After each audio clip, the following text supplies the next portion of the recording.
तो कौन सा हम टेंस पढ़ रहे हैं? टेंसेस पढ़ रहे हैं, ठीक है। तो टेंसेस हमारे पास, अब देखो शुरू से मतलब बेसिक से मैं आपको समझाऊंगा, ठीक है, एक एक लफ्ज। सबसे पहले हमारे पास है टेंस का मतलब क्या है? जमाना, ठीक है। जमाना क्या होता है? अब दुनिया में हर तरह के जमाने होते हैं। एक प्रेजेंट का जमाना होता है, आल का जमाना, ठीक है। एक होता है माजी का जमाना जिसे पास्ट टेंस कहते हैं। एक होता है फ्यूचर का जमाना, आने वाला, ठीक है। अब इस तीनों जमानों को मैंने यहाँ पे लिख दिया है कि यार एक प्रेजेंट आपका जमाना हो गया, एक पास्ट हो गया आपका, फिर एक हमारे पास क्या हो गया? फ्यूचर का जमाना हो गया। लेकिन इसमें इंपॉर्टेंट बात ये समझना है कि अभी प्रेजेंट में कोई काम हो रहा है, लेकिन प्रेजेंट में भी कोई काम मुख्तलिफ तरीके के होते हैं। मिसाल के तौर पर प्रेजेंट के अंदर अभी मैं जो बात कर रहा हूं, अभी 2 मिनट पहले जो बात हुई है, मैं इसको पास्ट में तो नहीं गिन सकता हूं। 2 मिनट पहले जो हुई है वो करीबी करीबी आल है। कौन सा आल है? करीबी, करीबी प्रेजेंट है। तो उसके लिए भी फिर प्रेजेंट का ही क्वेश्चन इस्तेमाल करूंगा। इसी तरह अभी मैं आपके सामने पढ़ा रहा हूं, आप देख रहे हो इसी टाइम, और इसी टाइम मैं पढ़ा भी रहा हूं आपके सामने के सामने। और इसको कहते हैं कि when an action is taking place at the time of speaking. मैं बोल भी रहा हूं, इसी टाइम ये काम हो रहा है, जिसे कंटिन्यूअस कहते हैं। तो कंटिन्यूअस का इसलिए भी प्रेजेंट के अंदर पे कंटिन्यूअस भी रखा हुआ है, परफेक्ट रखा हुआ है जो अभी अभी कोई काम हुआ है करीबी माजी में। और फिर आता है इसमें परफेक्ट, परफेक्ट हो गया। फिर इनडेफिनिट जो होता है वो डेली रूटीन, हैबिचुअल एक्शन, वो सारे इस तरह। तो अब मतलब सिर्फ प्रेजेंट की 4 पार्ट क्यों है? क्योंकि प्रेजेंट के अंदर भी मुख्तलिफ स्टेजेस में मुख्तलिफ जुमले हमें इस्तेमाल करने पड़ते हैं, क्योंकि मुख्तलिफ वक्त होता है, वक्त चेंज होता है, तो हम इसके साथ साथ टेंस भी अलग इस्तेमाल करेंगे। इसी तरह फिर पास्ट में, अब देखो पास्ट में 1 साल पहले वाला भी पास्ट है, 1 साल पहले वाला इवेंट में डिस्कस कर रहा हूं वो भी पास्ट है। 1 साल पहले पास्ट में कोई काम हो रहा था, वो भी पास्ट है। 1 साल पहले पास्ट में किसी टाइम से एक काम स्टार्ट हुआ और किसी टाइम तक वो चलता रहा, वो भी पास्ट है। तो इसलिए मुख्तलिफ मुख्तलिफ टाइम्स के लिए हमने फिर मुख्तलिफ 4 मजीद इसके अंदर क्या बनाए? पार्ट्स बनाए। फ्यूचर का भी इसी तरह 4 मजीद पार्ट्स बनाए। अब इसमें मिसाल के तौर पर अगर पहला टेंस में डिस्कस करूं इनडेफिनिट, मैंने आपको कहा हर टेंस के अंदर कितनी चीजें जरूरी होती है? डेफिनेशन जरूरी होता है, हेल्पिंग वर्ब जरूरी होता है, फॉर्म ऑफ वर्ब जरूरी होता है, और आइडेंटिफिकेशन। अब आइडेंटिफिकेशन आपने हर टेंस में याद करनी है, फॉर्म ऑफ वर्ब आपने हर टेंस में याद करने की जरूरत नहीं, इसका एक फार्मूला है। लेकिन हेल्पिंग वर्ब याद करनी है, आइडेंटिफिकेशन याद करनी है, और आपने मतलब फॉर्म ऑफ वर्ब भी याद करनी है, लेकिन इसका एक फार्मूला है। क्या फार्मूला है?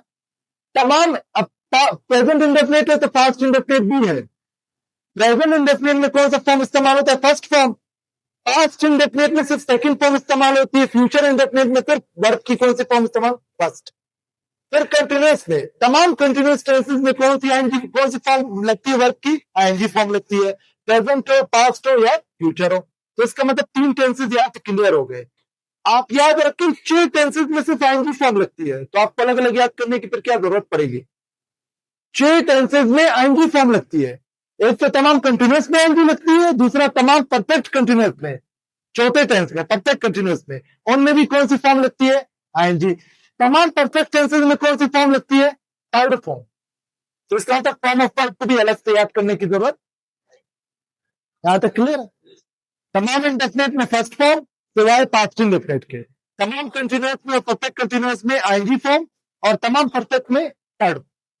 अब आते हैं प्रेजेंट इंडेफिनिट टेंस की तरफ। सबसे पहले इसकी डेफिनेशन, यह टेंस इस्तेमाल होती है कहावत के लिए, रोजमर्रा के काम बताने के लिए। अब आप मुझसे पूछते हो सर आप रोज क्या करते हो?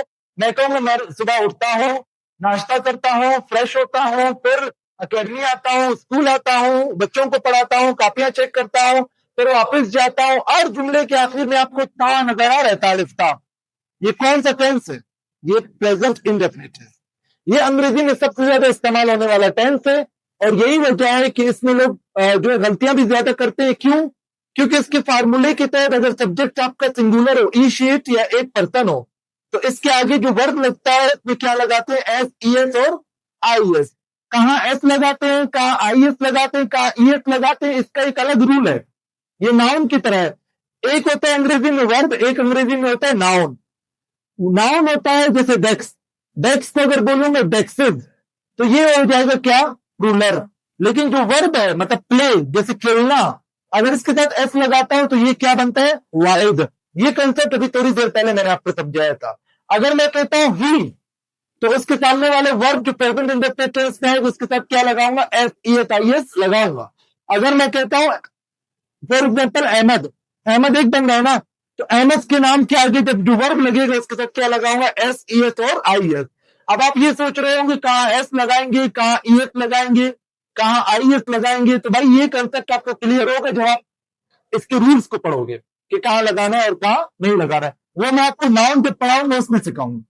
क्लियर है? फिर इस टेंस का क्या है, मैंने उर्दू आइडेंटिफिकेशन समझा दिया ऑलरेडी, ता ती ते आता है, ठीक है। फॉर्म ऑफ वर्ब बता दिया, प्रेजेंट इंडेफिनिट में कौन सा फॉर्म लगता है, फर्स्ट फॉर्म, लेकिन S E S I S का इजाफा करेंगे जब सब्जेक्ट क्या हो, सिंगुलर हो, वाइल दो। ई का मतलब एक लड़का, शी का मतलब एक लड़की, दे का मतलब बहुत सारे, तो वो प्लूरल हो जाता है। क्लियर है यहां तक? फिर इसके बाद होता है formula for simple sentence. Simple sentence होता है, उसका फार्मूला होगा, आप सिंपल सेंटेंस बनाएंगे। फिर फार्मूला फॉर नेगेटिव होगा, फार्मूला फॉर इंटेरोगेटिव होगा, फार्मूला फॉर फॉर्मल होगा, फार्मूला फॉर इनफॉर्मल होगा। ये फिर मैं आपको नेक्स्ट लेक्चर में जो है फिर बताऊंगा कि फार्मूला क्या है और सिंपल जुमला कैसे बनेगा, और फिर आपने भी वन बाय वन जुमले क्या करने, बनाने। ठीक है, यहां तक मेरे ख्याल से